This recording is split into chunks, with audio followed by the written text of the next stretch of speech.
This episode of In Focus has been made possible through the support of First Bank Richmond, with 8 locations in Wayne County to serve you. First Bank Richmond, bank where you belong. And by Reed Health, offering nationally recognized quality and technology with a personal touch. Reed Health, let's shine together. And by The Leland Legacy, a rich past and a bright future. Live your best life at The Leland Legacy.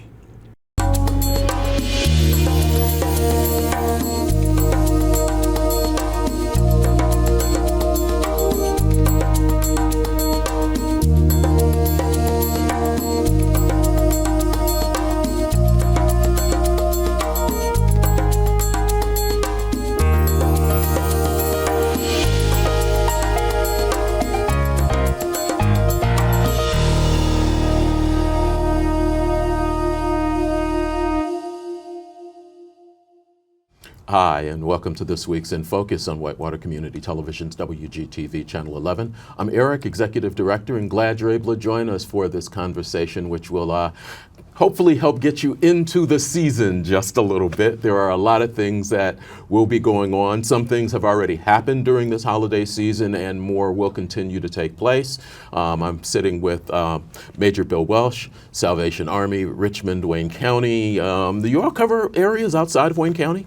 We do not. We just do Wayne County here at this location. And Major, you've been with the Salvation Army here for how long now? I've been here for a year and a half now. All right. I met you not too long after you got to town. Yes. You were settling in with your daughter. How has your time here been so far? It's been very good. We've enjoyed it a lot. My daughter just turned 17 about a month ago. We're really getting to like the community here and settling in really well here. Talk a little bit about, for those who really haven't studied, what all the Salvation Army kind of does. I know there's a number of different things, church services, Bible studies. There was a thrift store at one time. Talk a little bit about, in general, the Salvation Army, what it does. The Salvation Army here in town, we do Bible studies, we do church services, we do the food pantry that we do weekly during the year. We also do our Christmas assistance that we're obviously getting into big time right now. We do utility assistance. Also, the Salvation Army in other locations we have emergency disaster services that we do. If there's a local disaster, we take care of that here. Otherwise, nationally, they do disaster services. They also have alcohol and drug rehabilitation programs at different locations also. Talk a little bit about how it gets decided whether locally you'll get very involved in national disasters. We hear a lot about the Red Cross being places. We hear about the Salvation Army being places.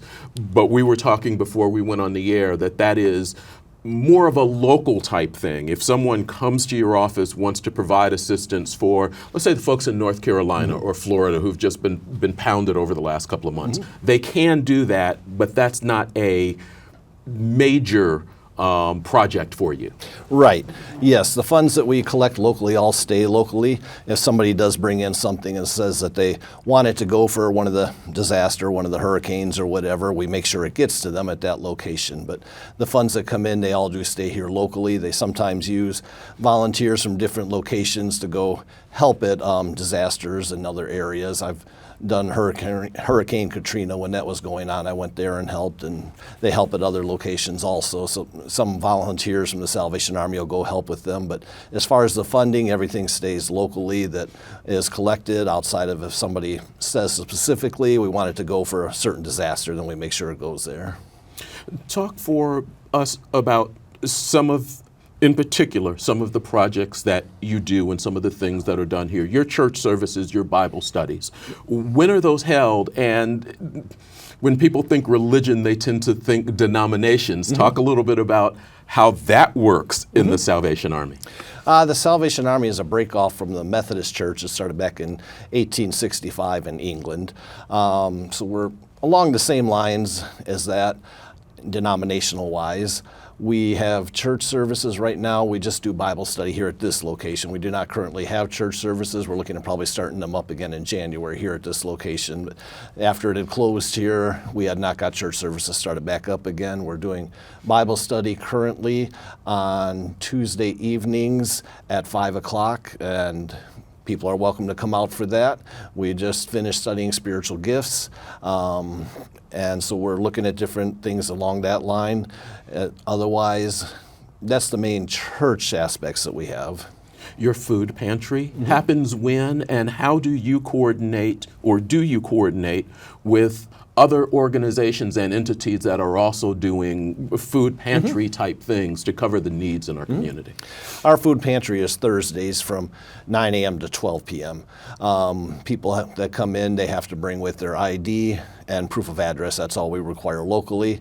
As far as with other food pantries and things like that, we know that none of us are able to give enough food for all the locations. We do not so much check to see if they've gone to another one, because we expect that most of the people that come in, they probably need to use multiple food pantries, because we cannot supply enough for a full month. We know nobody else can either. So we try to do what we can. We know they try to do what they can, and hopefully with everybody together, they can make ends meet. Is there much collaboration? Is there much discussion? Have you been able to, you personally, in your time here, and I know everybody who kind of comes in to run a Salvation Army, I'm sure there's a basic manual, but it's also working to your strengths as an individual? Collaboration-wise, we do work with some of the different agencies here in town. We work with some of the other pantries. If we have leftover things or they have leftover things, we collaborate in that way. We do collaborate with some of the other churches, especially at Christmas time, with helping out with our angel tree, our kettles, that kind of things. The service clubs help out also with that during Christmas time. As you look at the needs in our community, how do you feel this Salvation Army is able to assist in the areas that you all need to or try to? We do pretty well. More funds would be a big help, obviously, like every organization, obviously. Sure. Our food pantry does pretty well. We pick up from Midwest Food Bank in Indianapolis. We also get local donations. We'll be doing food drives in the beginning of the year, probably about March or April. We're looking at doing food drives. So that'll help keep our food pantry going. We get funds to help with our utility assistance. We do CenterPoint gas bills quite a bit, and we do other bills on a case-by-case as we have funds for them. So. When you are looking at helping people, they obviously need to know when they can and how they can connect with an organization. Talk about how people connect mostly with the Salvation Army when they are in need of assistance. Most of the time, people tend to just call or come in, stop in. Our Facebook page usually lists the information of how they can find out information, as well as our website, so that people can check on those sites to find out what we're offering, how they can get the services. Your website, and besides Facebook, are there any other social media that you use? What is your website? Our website is sarichmond.org.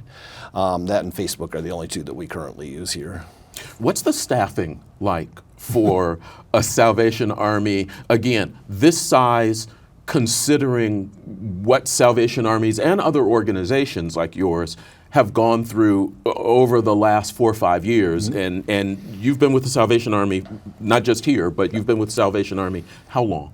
Altogether, I've been with the Salvation Army for 31 years. Okay, so you've seen a lot of changes, a lot of Yes. ups and downs during that time. Right. Talk about what you're seeing for the Salvation Army in its communities and the ones that you've been in over the last 4 or 5 years, and how things have, if they have, changed.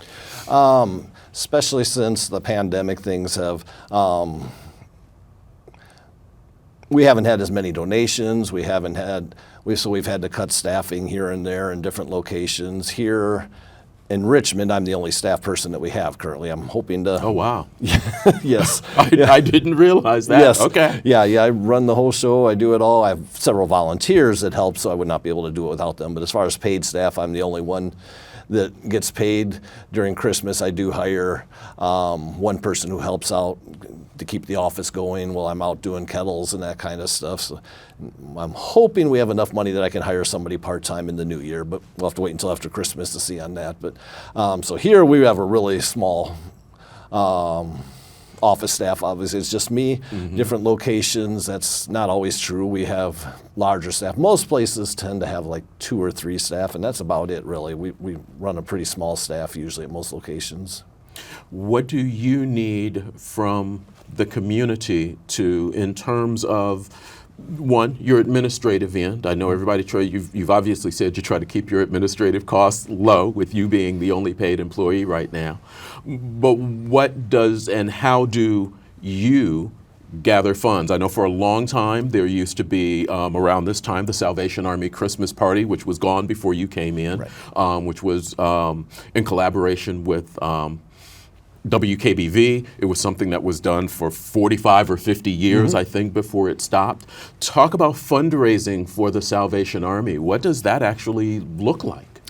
The big fundraising is obviously at Christmas time. Our kettles, as well as we do online collecting. People just bring in donations at Christmas time. We also do mail appeals, which we send out year-round, which goes to different people in the communities, and people send in checks. Everything that they bring in stays locally. We get people that just drop off checks all throughout the year also. That helps out quite a bit.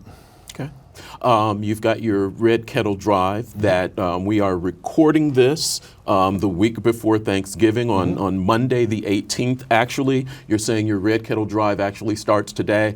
We'll really ramp up for the Thanksgiving and Christmas. Talk about what that time frame is, and are you still in need of volunteers and groups that will man those kettles? We are definitely in need of volunteers and groups. The more volunteers we have, the more kettles we have covered, obviously, which brings in more money. And it means also less people we have to pay. We do pay people to fill in when we don't have the volunteers, but I would much rather have the volunteers because everything stays, and usually volunteers bring in more money also. So we definitely need the volunteers. Volunteers bring in more money through the kettles? Normally they do, yeah. The volunteers tend to know the people in the community a little more than what the people we pay do. They know a lot of the people that come in shopping usually, so people are more wanting to give to the volunteer people than the paid ringers usually. Yeah. Okay, it's a face that you know. Right, yep. Okay. Yep, that makes a big difference. If it's somebody you know, somebody you recognize, you're more likely to give. Yeah. If there is an individual, if there are a group of individuals that are a service club or something like that, that is going, I didn't realize things were as rough as they are. Maybe they want to donate. You're the only one there answering phones and doing some of everything else. What is the best time and the best way for them to be able to connect with you?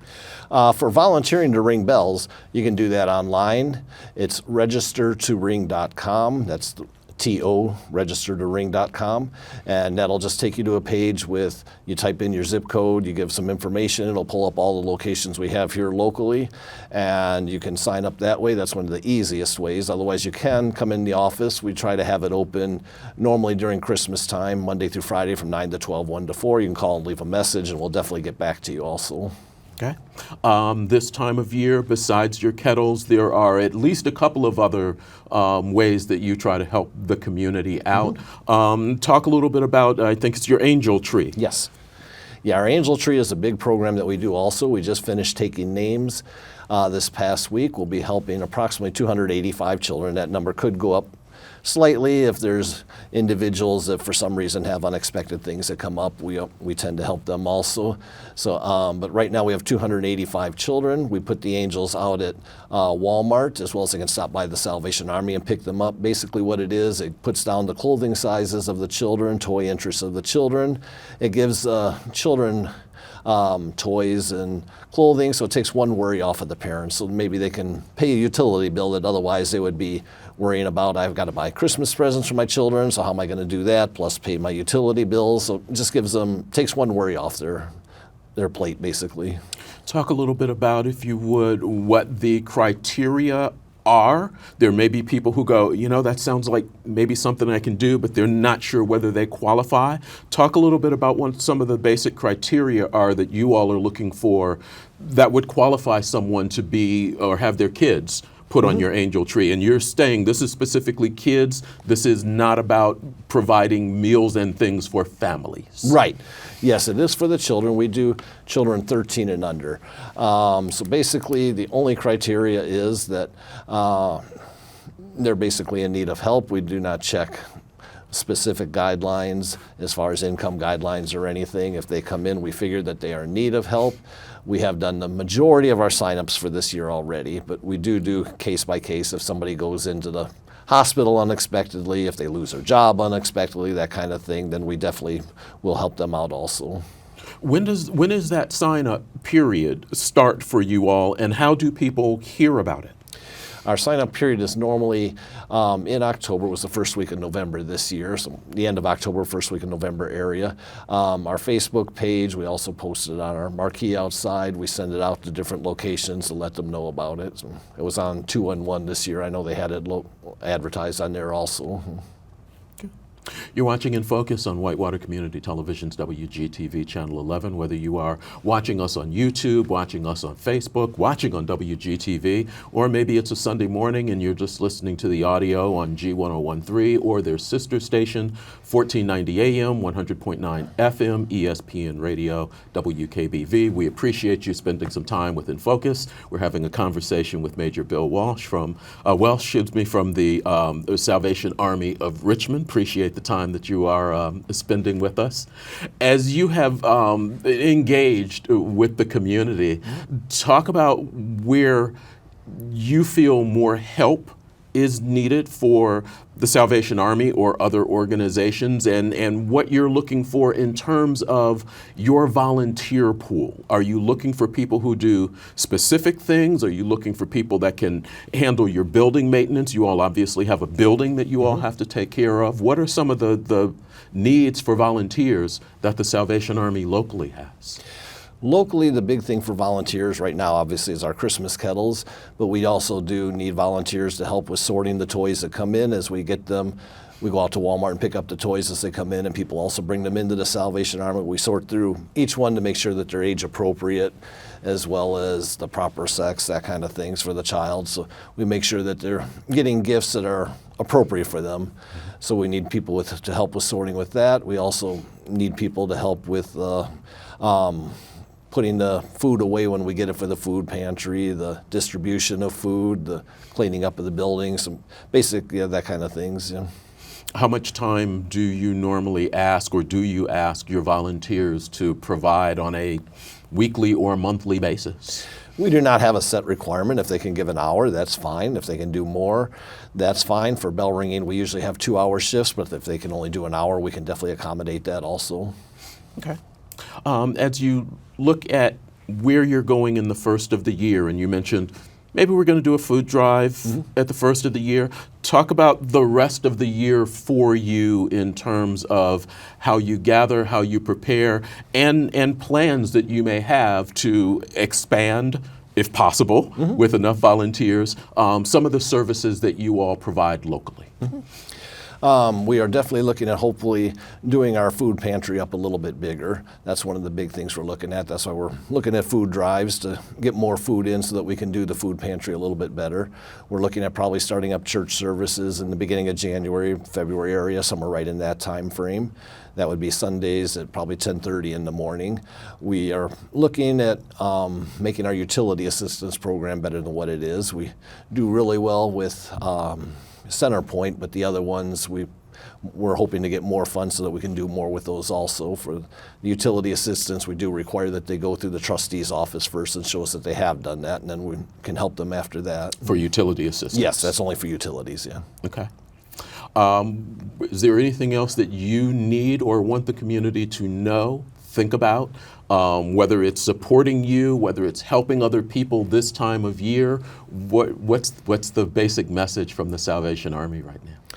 we definitely need the support of the community. The community needs the support. There's lots of people out there that are needing help at this time of the year, obviously all year round, but this time of the year with the extra expenses that people have, they definitely need the support. And we try to do what we can, and obviously the more funds we have, the more we can do, just like every other agency also. Okay. Major Bill Welch from the Richmond Salvation Army. Appreciate the time. Appreciate what you are doing for the community this year. Hopefully you get enough bell ringers and that your kettle drive is incredibly successful. Appreciate the time. Thank you. We'll be back with more In Focus in just a moment.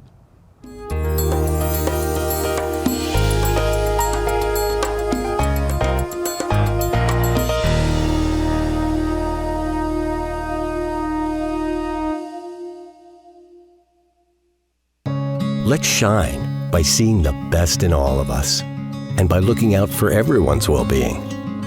Let's shine by staying true to ourselves while surging toward the future. Let's shine with the best care possible and by treating you here, right in your hometown. Let's look out for each other. Let's stay healthy. Let's shine together.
And welcome back to In Focus on Whitewater Community Television's WGTV Channel 11. I'm Eric, Executive Director of WCTV. Thanks for staying with us on this conversation. We just spoke with Major Bill Welch about the Salvation Army, what they've got coming up for this holiday season. A conversation we have never had, and we've probably done some 300 plus conversations in this studio, never spoken with anybody from the Wayne County Genealogical Society. It's a first. We are going to do that and find out a little bit about who they are, what they do, how long they've been in the area, and they have a holiday bazaar coming up, so that's kind of the tie-in for us today. Marcia Sloan is with us. Thanks for being here. Oh, thank you, Eric. Good to see you again. You too. Talk to me a little bit about the Wayne County Genealogical Society, when they were formed, how long they've been around, and for those who don't know, what they actually do. Well, they started in 1990, in January. We found a newspaper article. So it makes it, this will be our 35th anniversary. Okay. So we decided we're going to have a celebration for a whole week. But we're not going to do it in January because the weather's bad. February, the weather's bad. March, the weather. April. Perfect. You're going to have a spring party. Yes, we're going to have a spring party. Okay. So we're just going to be open all week long from 10 to 4, starting April 21st. Okay. So they started at Morrison Reeves Library for a couple months, and then they realized they can't store any of our researches or resources. So we moved to the museum, Wayne County, Wayne County Historical Museum. Sounds like a good place. And we were there for a long time, but we ran out of space there too. Okay. So one of our previous presidents, I think it was Arnold Dean, found a place down at St. John's Lutheran Church Okay. at the corner Yes. of South E and 7th. Right. And we had a little corner, but we outgrew that. We moved over to their kindergarten area and had 7 rooms. And the church finally had to close. Yes. They had like 7 members left. They They merged with St. Paul's Lutheran, actually. Yes, they did. Yes. So the new owners had better ideas to help the community with our area, so they asked us to leave. Okay.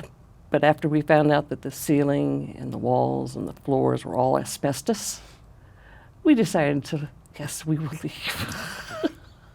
That happens in older buildings. Yes, yes, indeed. This was the lower level of the St. John's Lutheran's educational building. Okay. They taught school there, and they way into the 50s and 60s. And in the 50s, they stopped teaching in German. Wow. Yes, I thought that was fascinating. But we looked all the summer of 2019, finally found the First Friends Meeting House on Chester Boulevard. Mm-hmm. And we rent 2 rooms from them, and so we combined 7 rooms of books and research and everything into 2 rooms. We did. When you look at what it is that you all have, and we've got an easel here with boxes and things of that nature, talk about the work that you all do that you need so much space and how much space it takes to do research on someone's family. Well, we concentrate on Wayne County, Okay. but we will go over in Preble County, Randolph County, Union County. We might go. But basically it's Wayne County. And we do Western Wayne County and Eastern Wayne County. So we try to incorporate it all. So I just want to point out that we do have books. This is our surname books. And what does that mean? We have close to 600, and it's just on a family tree that somebody has made up,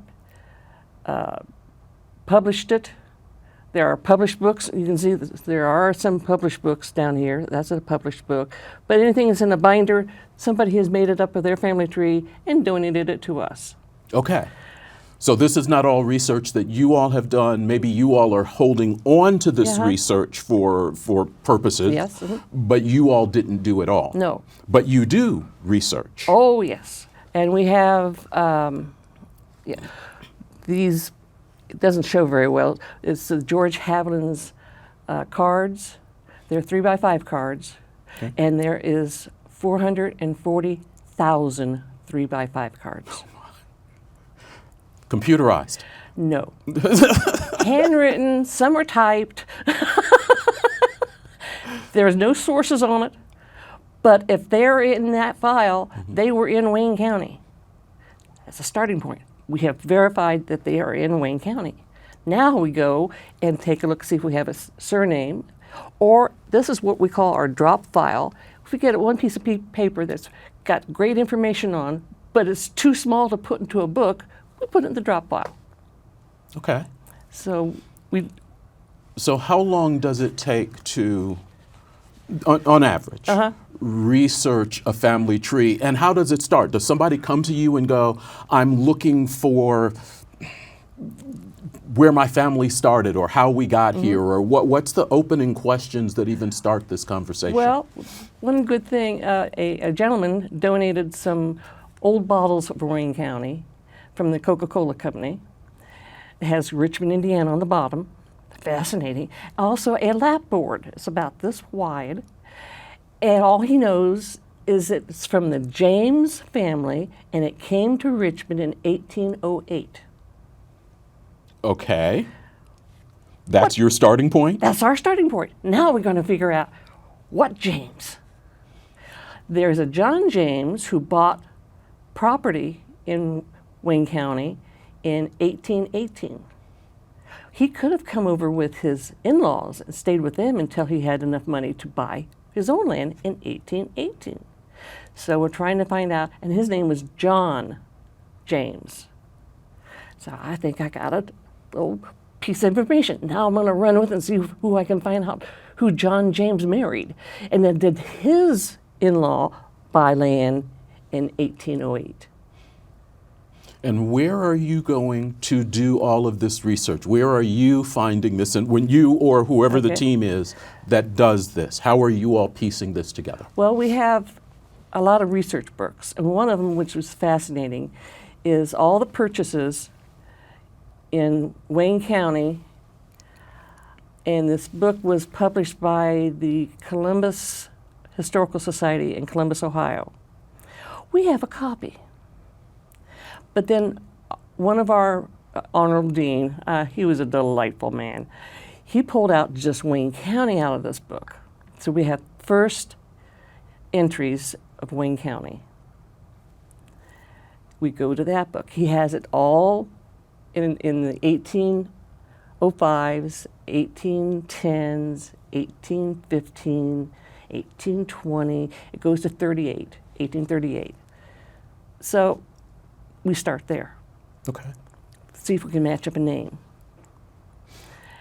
And then from there we can go to our surname books. We might have it there, don't know. We have, I don't have a picture of it, do I? We have in front of our library, right around here, we have some Wayne County books on Wayne County. Mm-hmm. We have books on the cities of Wayne County. We put Richmond first, right, and then in alphabetical order down to the bottom. And then we have Wayne County books, also other townships in Wayne County or other local counties. So we just start. We have a sheet that we go by. How did you get started? How many people are working with you in this society, in this organization? Before COVID, we had about 5 people in there. Okay. After COVID, it's just me and Jane Pyle. Okay. Oh, and Jean Fannin comes in and helps out every time, now and then. So if somebody's watching this and this is an interest of theirs, they didn't know you all existed, you're looking for help, folks. and you don't need to be a librarian to figure it out. Okay. I have so many projects that are just standing there waiting to be done, but I'm busy doing research for somebody. I just finished up a research on Turner. I'm typing up the report now. Just got a request for Weber. It came in Monday. Okay. So but we close for December and January, but we'll be there. Okay. If somebody wants to connect with you all, find out a little bit more about providing you all with some help or being a part of this, how do they do it? They can either call my cell phone or they can call the society's cell phone, but we only are there on Mondays. Okay. So opening up the easel a little bit because we mentioned that one of the reasons we're doing this is you all have a holiday bazaar coming up. This is an annual event. How many years do you know? At least 30. Okay. So this has been going on almost since the beginning of the organization. Yes, but we didn't do it during COVID. Right. Because we were into the First Friends place and nobody was allowed in the building. Okay. So talk a little bit about your bazaar, what folks can expect, what they will find, when it is. Yes. It's December the 13th and 14th, Friday and Saturday. Okay. And this will be the second year that Mrs. Claus comes and visits us. Oh, a visit from Mrs. Claus. Santa's a little busy, huh? Yes. But these pictures are from last year's. But we have a food table that we make homemade food, pies, cakes, cookies, and they're all displayed beautifully. And then we have a raffle table Okay. that different companies in town just give us something from their place to raffle off. Or we've been getting a lot of restaurants lately that help us with that. Those are all good. Yes, and the movie theater gives us tickets. Okay. So you're doing this Friday and Saturday, December 13th and 14th. That's right. Same time each day, 10 to 1 each day? 10 to 4. 10 to 4. Okay. And Mrs. Claus will be here from 10 to 1. Mrs. Claus is there from 10 to 1. Okay, so if you want to see Mrs. Claus, if you wanted the kids to see Mrs. Claus, stop by and do this. And this is being held at? First Friends Meeting House, 2010 Chester Boulevard. We're going to be in their dining room, and we just take their round tables and put beautiful white tablecloths on it. And we decorate everything. We decorate the stuff we're going to sell. We started it yesterday. And how do you all collect? Are you all looking for things still to sell? Well, do you have everything? Talk about that. We never have everything. You never have everything. So talk about how. We'll take anybody's slightly used junk, treasures. Always treasures. Always treasures, slightly used. We prefer them clean. Okay. And all the pieces there. Okay. Well, sometimes not all the pieces don't. They can be used for decorations. You know, I've learned to think outside the box for everything. All right. So it's the annual Christmas Bazaar presented by the Wayne County Genealogical Society, happening the 13th and 14th from 10 till 4 each day. Before we go, we're down to our last couple of minutes. Okay. There may be something that I didn't ask you. Like I said, we've never had a conversation about the Genealogical Society. I don't know how much you've had a chance to really kind of publicize what the group does, but we've got about 3 minutes. What do you really want the community to know or understand about your organization? We do have a membership. It's $20 a year for a single, $25 for couples, and that gets you 4 newsletters every year. And the newsletters are chock full of information. The last string of stuff I published in there was cemeteries in Wayne County, with township maps and every cemetery in that township, whether it was abandoned, just closed, or still active. Wow. And that's a treasure trove of information right there. People are really interested in their family histories, and a lot of people have been in and around Wayne County for a long period of time. Yeah. We went to the Girl Scout shindig they had over at Coleman Center a couple of years ago. I was surprised of how much those young kids knew about their family tree. We gave them a little pedigree chart and told them, fill it out. You know your parents. Right. You know your grandparents. What more do you know? I can go back, well, for Wayne County, I can go back to my 3rd great-grandfather, who was David Hoover. He came here in 1806. Okay. And said it was a great place to live and raise family. So he went back over to West Milton, got the rest of the family, came back in 1807. It's great to find out where you're from and the people Yes. that are in your history. And if folks want to find out, once again, how do they reach out to the Wayne County Genealogical Society? We have a new website. You can use any of the information on there, or you can call me or email us. I don't know if you have the email. We'll get it and we'll put it on the screen for Okay. folks. And the website was just on the screen. Ryan, can you put that up again real quick? Just the website, WCGS-in.org. Doing that because the audio of this program is also aired on a local radio station. Oh. So we want people to know that so that they have that Yes, information and they can right. reach out to you. Marcia Sloan from the Wayne County Genealogical Society, thanks for being here. Thank you. I want to have you back at some point, find out a little bit more about the organization, what you all do, and how folks can connect with you all. And I hope you have a great time at the annual Oh, bazaar, Saturday and Friday and Saturday, December 13th and 14th. Saturday afternoon is pretty dead. Okay. I don't know where everybody is. So that may be a good time to go. Yes. Thanks for being here. Well, thank you for asking. We'll be back with more In Focus in just a moment.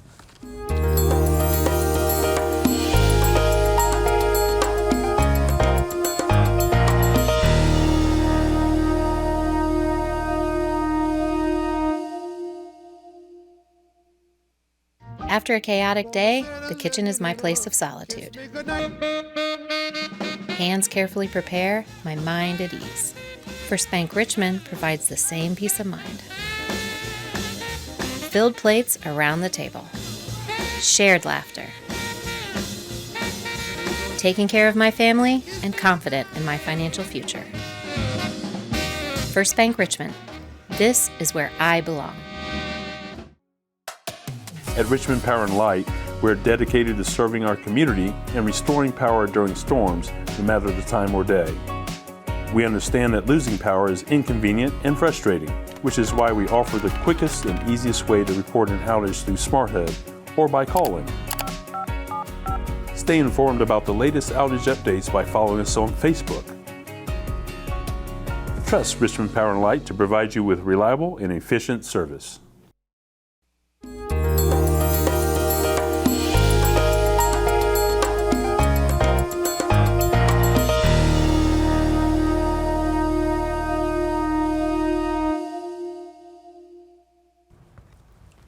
And welcome back to In Focus on WGTV Channel 11. Thanks for staying with us. I'm Eric, Executive Director of Whitewater Community Television.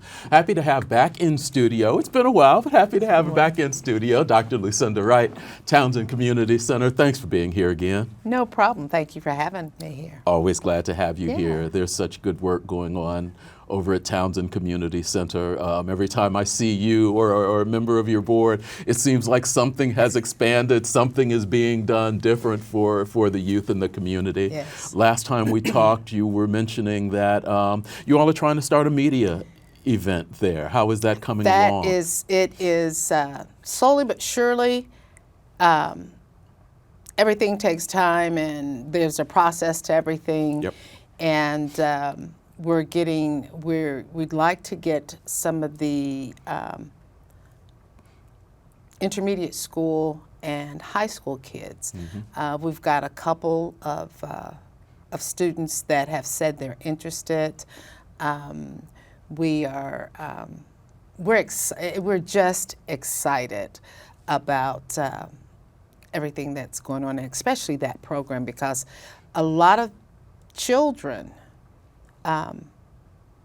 they need direction. I've seen some TikToks, and some of them are quite funny. Some of them are interesting, and then there's some it's like, oh my goodness. So Yes. yeah. So we have a young man, and he and I have talked, and looking at some of the TikTok and listening to some of the students, because we take our clues from the students. Sure. They want to make sure that they have the proper content, and that they're doing it right. Because we had one young man that said, I want to be a YouTuber. Yes. That is a thing now. That's a thing now. And from what I understand, because of course I had to ask my grandchildren about that, and there are some that make, some of these YouTubers make decent money. Yes, they Yeah, do. They make yes, decent money. without a doubt. It is possible to do that. I was shocked, but yes, it's very For possible. the number of people doing it, everybody doesn't hit that big mark. time. Yes. Yeah. But some do. Mm-hmm.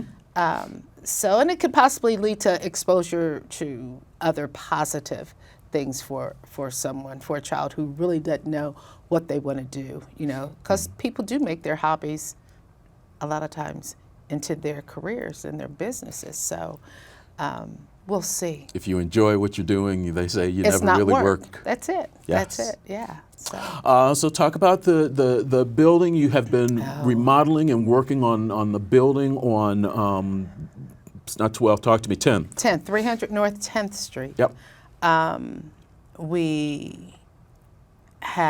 It is now handicap accessible Okay. through the front door. There you go. We had someone to donate a ramp that they had that was their brothers, and who was, they were all Townsend brats too. Mr. Jerry Coleman, he donated his brother Ronald Coleman's ramp to Townsend, and then State Line Equipment then donated. We needed a little bit more than State Line Equipment helped us to get additional what we needed, and then they installed it for us. Nice. So I have to give a shout out to Rancer Huntington and State Line Equipment, who have been big supporters and a supporter of Townsend since 2016, since I've been president. So, And for people who just heard you say Townsend brat and going, what? Because not everybody has, I've heard the term before. I know it is not a negative it's term. not a It is negative term. used It's a as term of endearment. Yes. Yeah, because I will say that the folks who were there when I was a child,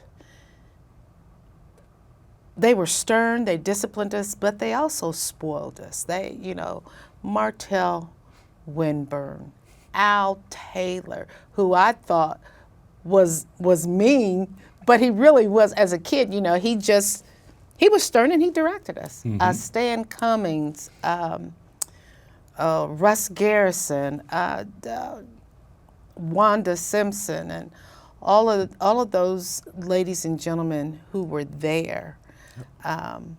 So I call us Townsend brats, but we all turned out. I look back, we all turned out really good. A very good friend of mine, Gary Williams, who lives in Atlanta. He and I had a discussion. We were talking about the center, and he's like, you know what? He said, Townsend saved my life.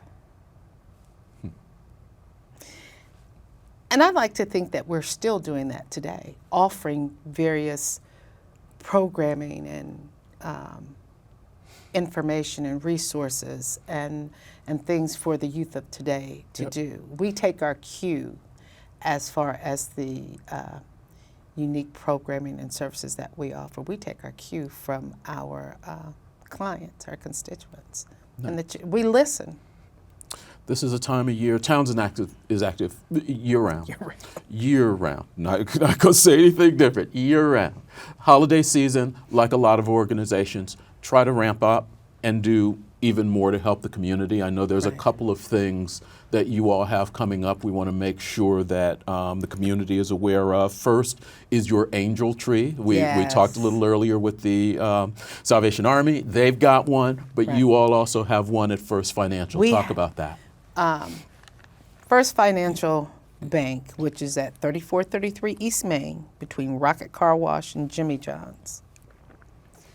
First Financial has worked with us and been a big supporter and contributor to Townsend. And we went to them, talked to them about doing an angel tree. I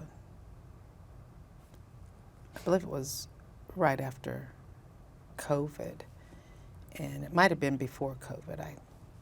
I've slept since then, but they put up a tree in the lobby of the bank, and we knew of some people who needed help with providing for their children for the holidays. So we took their names, and the ladies, the tellers and everything, everybody there, they made angels and put their names on this angel, their names, their ages, and their wish list on the little angel, and hung it up in the lobby of the bank. And customers, when they would come in, they would go and they would look at the tree because it was so beautiful, and they would take a name or two. We had one individual that there were like 3 children in the family, and they took all 3. Wow, nice. And how they knew, because the bank keeps a record of who, the girls keep a record of whose number is who, Right. because they're numbered. And and they come, with the parents and the children come to the bank to pick them up, to pick the gifts up on a certain day. This year, we're taking, it's an application. There's so many needy families out there. A lot of folks are underserved, and some aren't served at all. So The application process is open now. Now. And goes through, Black Friday. okay, Yeah. I'm sorry, the 26th. okay. Yeah. the And people can 26th. start to pick up names from the angel From tree. the angel tree on Black Friday. On Black Friday. Yes. Okay. Yeah, and that will run in we ask everybody to bring the gifts back to the bank. Once they get them, they can, if you would please wrap them or put them in a gift bag. Right. Bring them back to the bank by the 19th of December. And the parents will bring their children to the bank to pick up Nice. the gifts on the 23rd, that Monday before Christmas. Okay. So, So you want to help out a family, First Financial Bank on the east side, beginning the Friday after Thanksgiving. Yeah. They will have an angel tree in their lobby, and that's one way that you can help some people in the community. right, that's on the November 29th, Black Friday. Another thing that you all have been doing since the 2015, 2016, I think is around the time that it started, and I'm going to let you kind of tell the story, Restoring the Rose. It's a community dinner that I found interesting when I first talked to you, because you're not asking for people to RSVP. No, You have no idea how many folks are going to show up. none. And you are providing a meal for everybody who comes through the door. That's correct. And you're providing gifts for children, Yes. having no idea how many are coming through the door. No idea. Talk about how you all pull that one off. I'm just going to say, God is truly amazing. Since 2015, there's a young man who was a Townsend brat, Mr. Tremaine Brown. It was his idea. He's in the military. And what he and his military buddies have done, they started this group. Richmond was called the Rose City for Right. years. And they have a group, and it's called Restoring the Rose. And that is family community back then, when times were simpler. And he and his buddies, they saved their money and they purchased coats, hats, gloves, boots, toys, and then when we were at their old facility, we would have this dinner back in 2015. And so he had this was his brainchild to keep it going. So we have been blessed to be able to keep it going. And we're looking, what we do, we ask people for food donations. People will cook turkeys, and we ask them to cook it. We ask them to cook it, and we ourselves, Tremaine's family, the Deloney family, and Townsend Community Center Board of Directors, we donate we donate food, our time, we volunteer, and it's held at the National Guard Armory. It has been since after COVID. We have it at the National Guard Armory, and it's just amazing. The gentlemen that are there, they were like, I've not ever seen anything like this before in my life. He said, this is so amazing. And he asked the same question, how do you know how much food you need? And well, we don't. We just ask people to donate, and they donate. And we ask them, if you have time, come out, volunteer, see what your donations do. One year, Walmart donated. And it took us 3 hours to get from Walmart to National Guard Armory just to deliver all the stuff that they had donated. Nice. We had so much left over, people went through the line at least 5 times to get gifts. This is going to be happening on December 20th. Yes. There's no charge for anybody who wants to attend. No. You're serving food from 5 to 9. Am 5 I to 9. good about that? And you are still looking for some assistance. You're still looking for volunteers. We're if looking somebody wants to cook, help, clean, before or after, whatever the Right. case may be, how do they connect with you or a board member to offer their services? They can call, if they see any of us, they can let us know. They can also text their name and any additional information like their to us at 765-407-6452. One more time with the number. 765-407-6452. Okay. It's easier to text rather than to call. It's better to text than to call. And if they want to donate cooked turkey or cooked ham or sweet potatoes or whatever it is, we're still looking for those donations, food donation.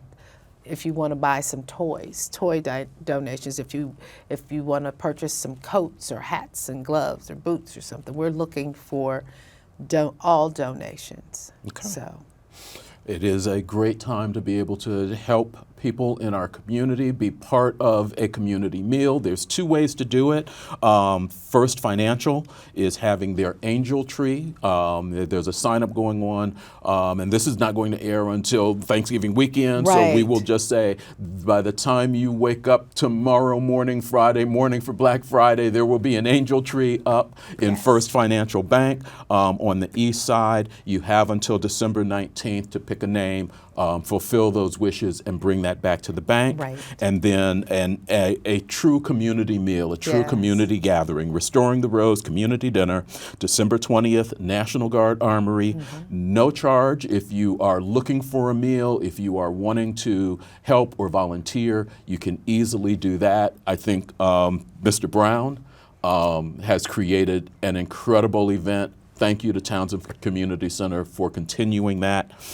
And the number again, very, very quickly, if somebody wants to text. 765-407-6452. You can text today. All right.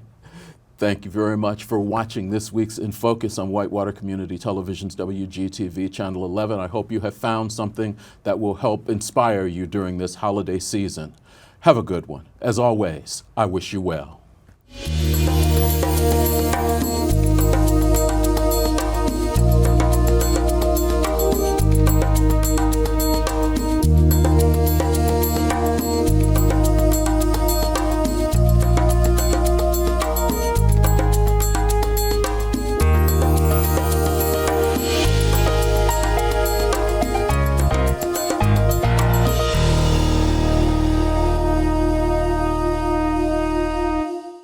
This episode of In Focus has been made possible through the support of First Bank Richmond, with 8 locations in Wayne County to serve you.